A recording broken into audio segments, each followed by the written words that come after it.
ಈಗ ಕುಸುಮಾರ್ ಹಿಂದೆ ಬಂದು ನಾವು ಓಡಾಡ್ತಾ ಇದೀವಲ್ಲ, ಅವ್ರು ಹಣ ಕೊಡ್ತಾರೆ, ಆಸ್ತಿ ಕೊಡ್ತಾರೆ, ಮನ ಕೊಡ್ತಾರೆ, ಮತ ಕೊಡ್ತಾರೆ ಅಂತ ಯಾರು ಬಂದು ಒಂದು ಪ್ರೀತಿ, ವಿಶ್ವಾಸ, ಗೌರವ, ಯಾರು ಗೌರವ ಸೂಚಿಸ್ತಾರೋ ಅವ್ರ ಜೊತೆ ಇರ್ತಾರೆ ಜನ. ಹಾಗಾದರೆ ಈ ಬಾರಿ ಆರ್ ನಗರ ಕ್ಷೇತ್ರದಲ್ಲಿ ಮುನಿರತ್ನವರು ಎಲೆಕ್ಷನ್ಗೆ ನಿಂತರ ಗೆಲ್ತಾರಾ? ಹೆಂಗೆ ಗೆಲ್ತಾರೆ ಇವತ್ತು ನೀವು ಭಾಳಷ್ಟು ಜನ ರಾಜಕಾರಣಿಗಳು ನೋಡಿದ್ದೀರ.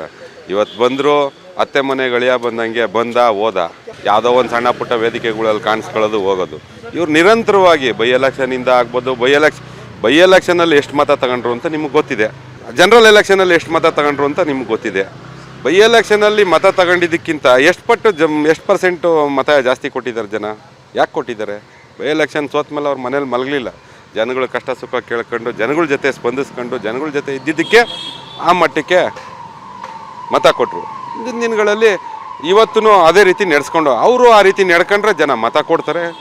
ಅವರು ಏನಾದರೂ ಕೈ ಬಿಟ್ಬಿಟ್ಟು ಮನೇಲಿ ಮನಿಕೊಂಡು ಟಿ ವಿ ಮುಂದೆ ಬರೀ ಮೈಕಲ್ಲಿ ರಾಜಕಾರಣ ಮಾಡ್ಕೊಂಡು, ಸ್ಟೇಜಲ್ಲಿ ರಾಜಕಾರಣ ಮಾಡ್ಕೊಂಡಿದ್ರೆ ಅವ್ರನ್ನೂ ಸ್ವಲ್ಪ ಮನೆಯಲ್ಲೇ ಇರಿಸ್ತಾರೆ ಪರ್ಮನೆಂಟಾಗಿ. ನಮ್ಮ ವಿಜಯವಾಹಿನಿ ನ್ಯೂಸ್ ಚಾನೆಲ್ನಲ್ಲಿ ಪ್ರಮೋಷನ್, ಜಾಹೀರಾತು, ಅಡ್ವರ್ಟೈಸ್ಮೆಂಟ್ ನೀಡಲು ಸಂಪರ್ಕಿಸಿ 9535808456.